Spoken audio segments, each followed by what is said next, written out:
I don't know where to start from with today's topic, but it's a topic that's very dear to my heart, and it's very relevant to all of us, particularly in the Nigerian society, because there's no house that doesn't have some form of domestic staff or the other. Ladies and gentlemen, today I shall be talking about domestics etiquette. My name is Temitope George, and you're welcome to another episode of Etiquette Tips with TG. I often say to friends that I'm looking for a nanny. And by the time I finish describing the functions of the nanny, they say, "Oh, you mean a maid?" And it baffles me that people who use euphemisms for various professions find it difficult to use a nice euphemism for a maid. If you were a help, would you like to be called a help?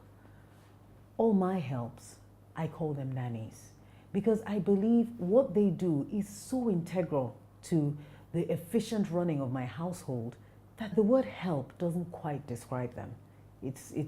I haven't yet found the word. They're probably caregiver. What is quite interesting is that someone who cleans your house, cleans up after you, cleans your bedroom, picks up your children from school, these are people that we treat so badly. I visited someone who was telling me an incident about how she got home and she found her child crying, and before she could even find out what happened, she just started beating up the nanny. How do you beat up someone you're going to leave your child with the next day?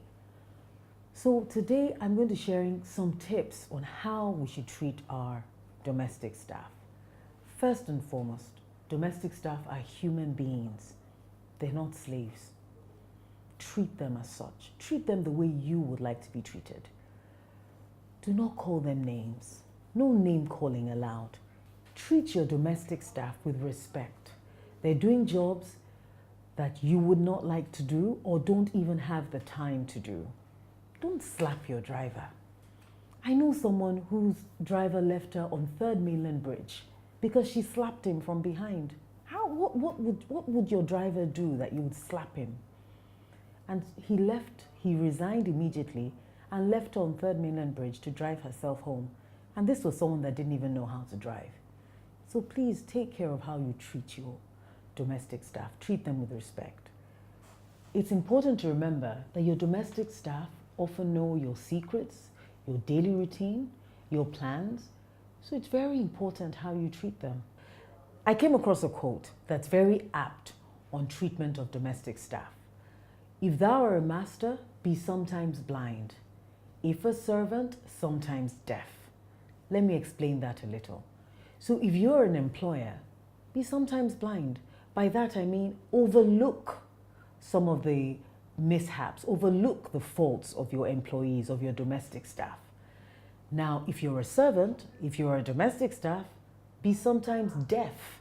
So for instance, sometimes you just need to shut your ears, be deaf to abusive language, be deaf to negative things, be deaf to being addressed as the maid. Ladies and gentlemen, until I come your way again with some more interesting etiquette tips, thank you very much for your attention and goodbye.